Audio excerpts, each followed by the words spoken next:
So tell me a little bit more about the customer. Like, why would I or a customer use Arweave Yeah. as a data storage system? Yeah, right. You as a customer will use Arweave if you want your data to exist forever. So any information that is written into the Arweave will stay there forever, and you pay only once for storing that. So you will face no recurring fees from some cloud servers, cloud storage. You pay once. It costs very cheaply, and this information stays there forever. What kind of data is suitable? For instance, web apps. If you're a developer and you want to develop an app, especially a permanent decentralized app, we are definitely, Arweave is definitely a platform to build that. We'll get a very friendly user APIs, and you can interact with it. And also we're trying to engage a lot with developers, and so we will help you, we will guide you through, and also we've got a very developed developer community, talking to each other all the time and building stuff together, and that's what really excites us. Right. And tell me a little bit, so you're doing your PhD in economics. Right. How did you get into sort of the blockchain world? Because you're not a computer scientist. I'm not a computer scientist, that's right. Yeah, so I got into crypto from the ideas of like decentralization of trust, decentralization of control.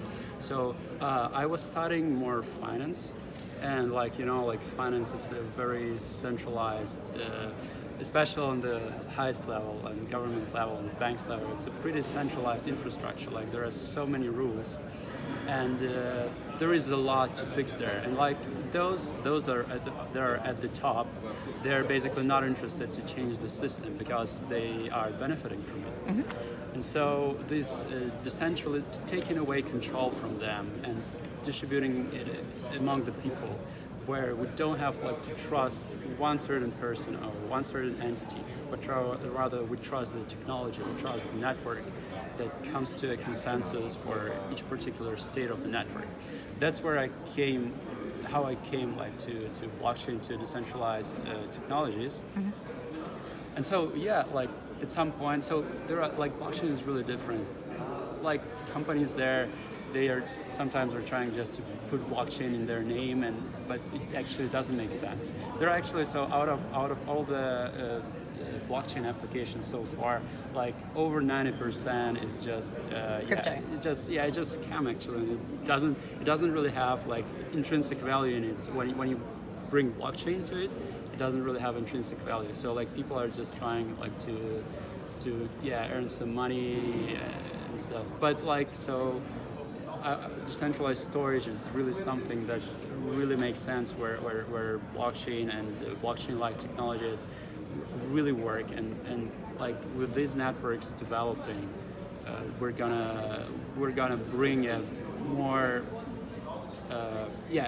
better future, let's say so. Uh-huh. But basically a more friendlier environment where you will have control over your data, your information, and so another use case of our technology, right? You asked about it earlier.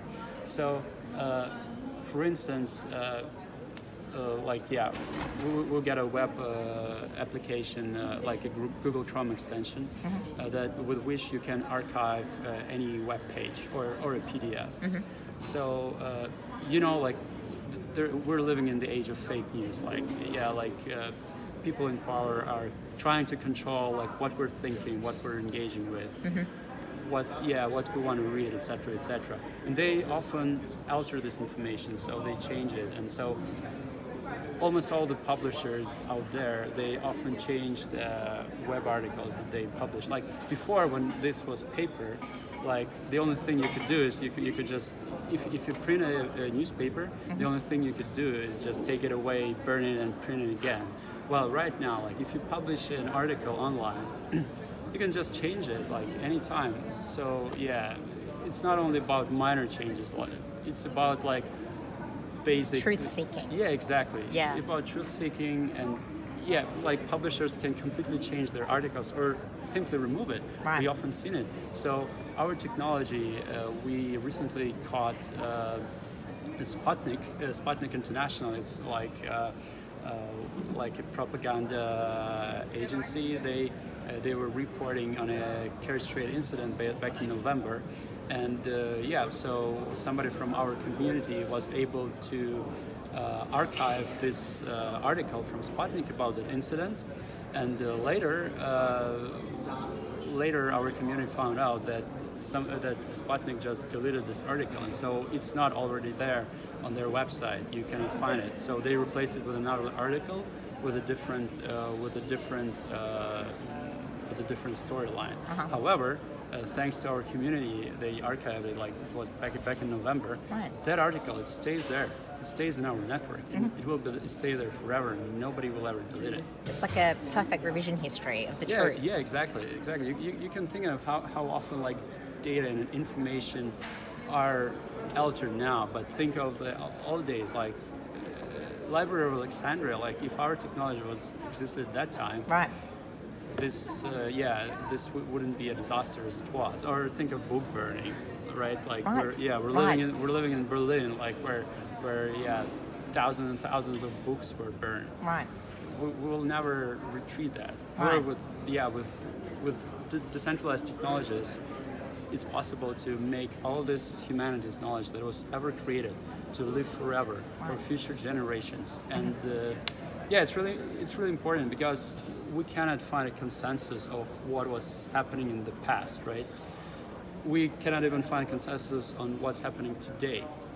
So, like basically all the history itself, we cannot be 100% sure of it. Like when it goes back like to 19th centuries and earlier, we just find books which could be altered many times. And so, just to wrap it up, in 20 years from now, we're having this conversation again. What does the world look like now with Arweave and blockchain? What are we able to do? Yeah, so in 20 years, you will be able to. This will be a global network of decentralized information, and anybody who wants to store his or her data forever, will be able to do it as today. So yeah. Thank you. Yeah. Thank you so much. It was a real pleasure.